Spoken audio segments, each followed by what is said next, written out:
If you have watched the montage which I had uploaded earlier, the edit thingy, then you may recognize this place. It is the Raptor engine's nozzle. I've made the Raptor engine myself, I've modded it. So let's head out and take a look.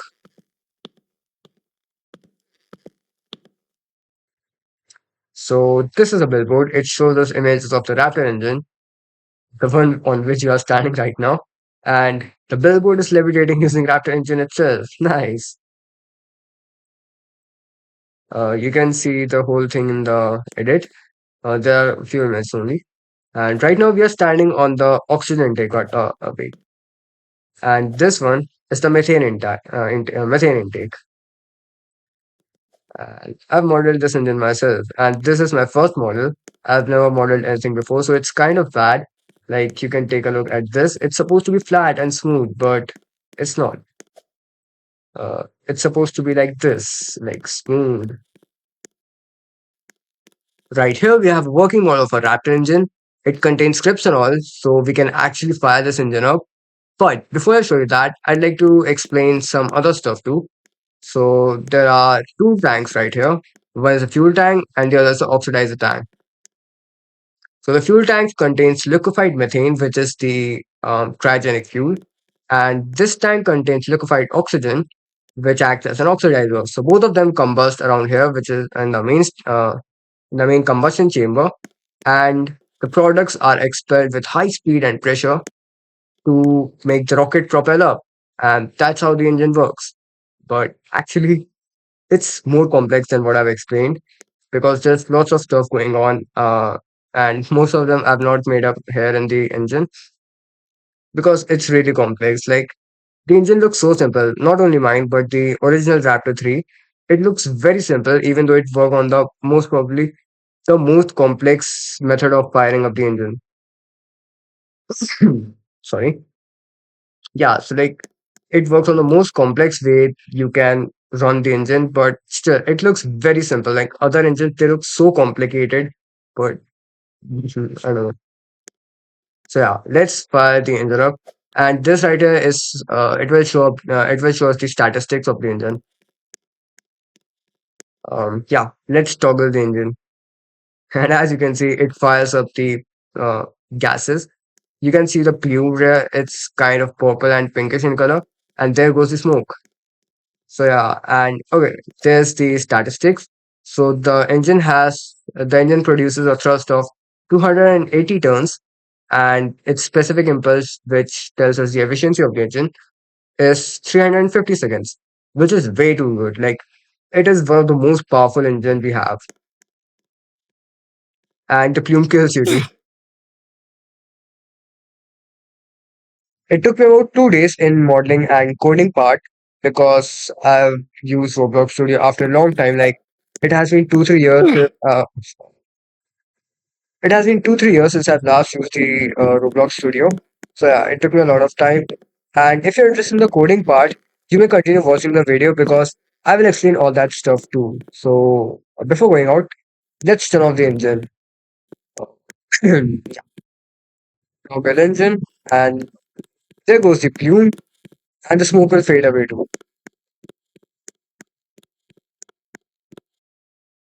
There it goes. So yeah, that's it for the presentation part. And yeah, let's take a last look at the engine.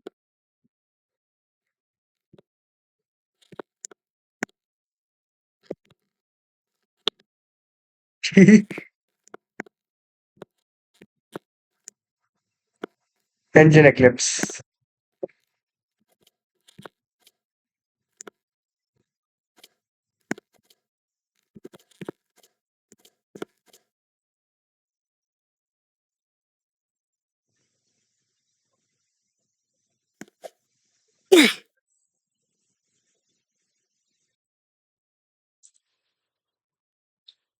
Okay, so let's start with the Raptor engine.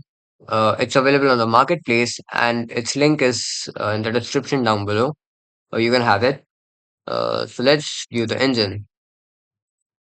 We don't need the thumbnail camera.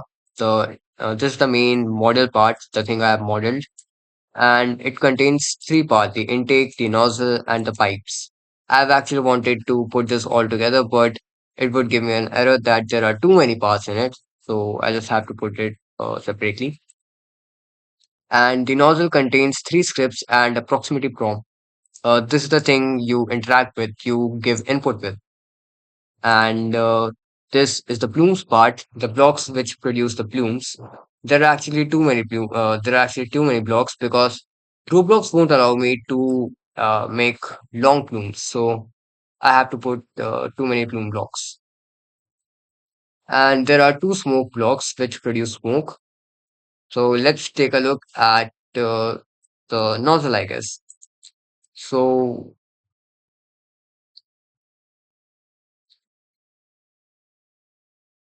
okay, now I've actually copied the plume script from ChatGPT, and this invisible kill block, I've actually taken it from the toolbox, the marketplace, because it was easy. Like, who would work on that?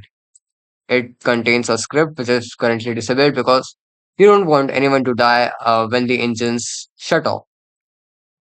So it's disabled right now.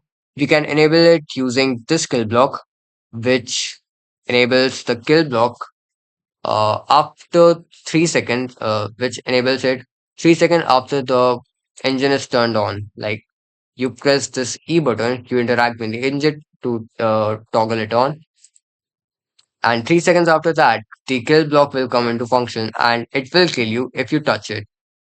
So I can explain the script right now. So the script dot parent, the kill block, if it is touched, it will initiate the function on touch, which is this function. So everything below it will come into effect.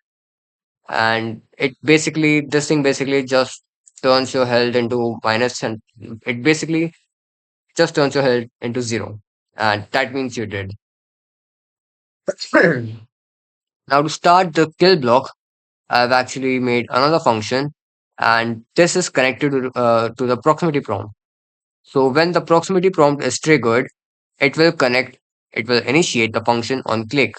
I actually wanted on interact, but never mind, it's the same thing. It's just a name, it's just a variable. So when the function comes into effect, when the proximity prompt is prompted, this all will come into effect. So the local part, the part is just a variable here. I don't want to write all this, so I've used this variable part. And if part exists, then the game will wait. The script will wait for 3 seconds, and then it will enable it. And if it's already enabled, it will just disable it. That's it. I've actually made it wait for 3 seconds because the plumes will take time to reach its complete length.